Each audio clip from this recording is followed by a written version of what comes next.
In this video tutorial, we're going to go over the two typical methods of transcribing video in Studiocode. So this really has to do with transcribing, not just adding comments or annotating from a coder's perspective what's happening in the video. So really what's being said in the video. So the first method is to pre-code the instances with a code window, which I'm sure you're familiar with. Like we have already, we have a teacher row and a student row. Then taking those instances, I'll just take a handful of them here like this. Click on the sorter icon on the timeline. Takes those selected instances into the sorter. You can position the windows like this, and then I can sort the rows by movie time. That way, we can view the instances chronologically. Now I can listen. Actually, let's check this box.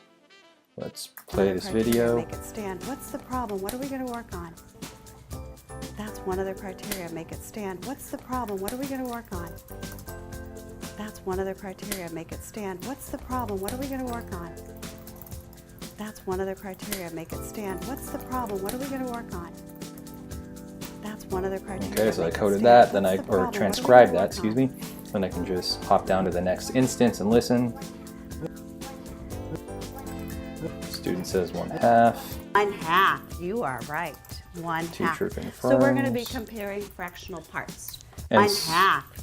And so on. So that's pretty straightforward.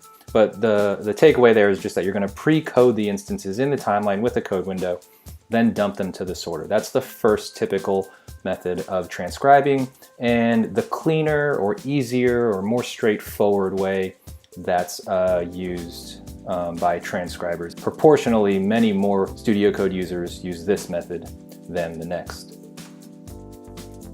Okay, so the next method is, imagine in some cases it's not always possible to pre-code the instances, or maybe if you're doing heavy discourse analysis that's driving your work or research or analysis, this second method might be more optimal.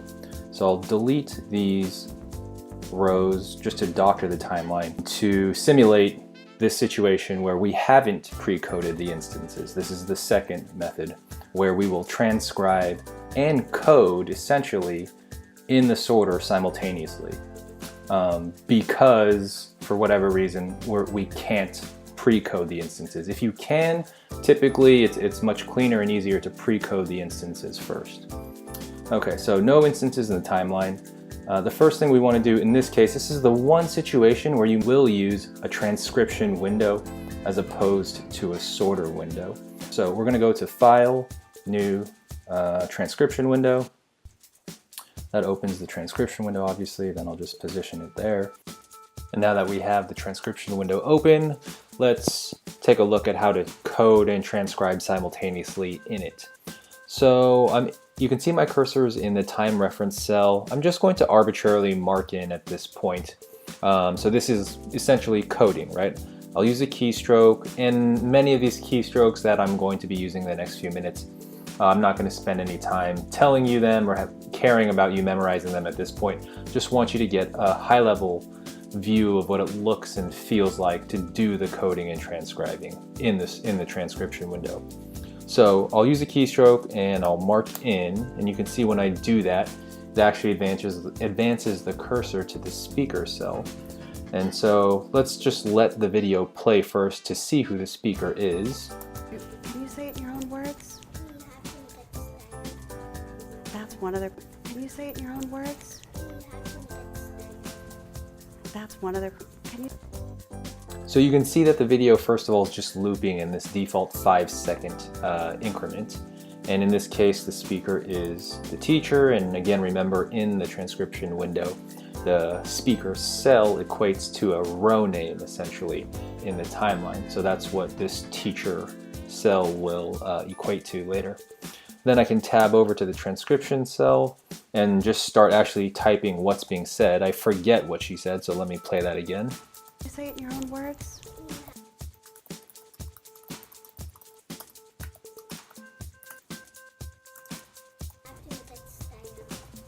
That's one of the... Can you say it in your own words?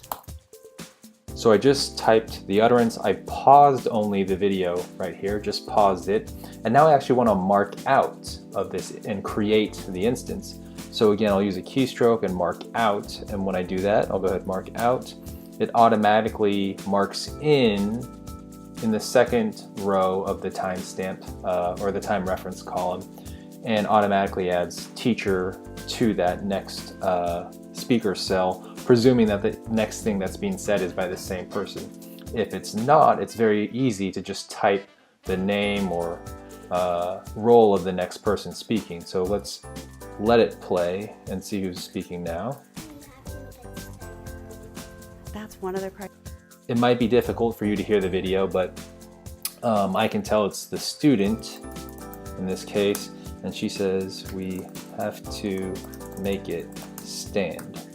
Let me see if she's going to say any more. I'll play the video again. Criteria make it stand. What's the problem?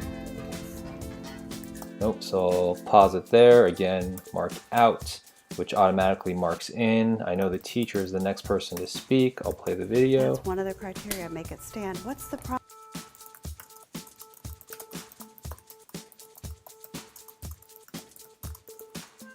Then I hear her say, what's the, and I didn't hear the next word, so I'll play the video again. Problem. What are we going to work on?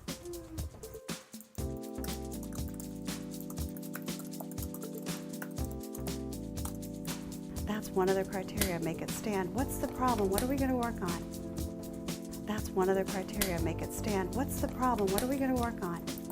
So I could mark out again, and you kind of get the feel here of how quickly you can mark in and out, identify the speaker, and quickly transcribe what's being said. Obviously I chose this example because it's nice and clean, the back and forth dialogue, but there are easy, simple keystroke ways to advance the looping markers, you know, if the utterance is longer than this nice and tidy 5-second increment, and then mark out wherever and in wherever you need to. That'll be covered in another tutorial. But just from a high level point of view, this is what it would feel like to code and transcribe simultaneously. Then I could select any portion or all of what's been transcribed, and then I can sync or push it back to the timeline, and you can see now the instances show up and the rows are created. You kind of reverse generated those in the timeline by coding in the transcription window first. So hopefully this video tutorial gives you a good overview of the two transcription methods. One is pre-coding the instances in the timeline, then transcribing them. The second is to transcribe and code simultaneously in the transcription window, then push those instances back to the timeline. Thanks for watching.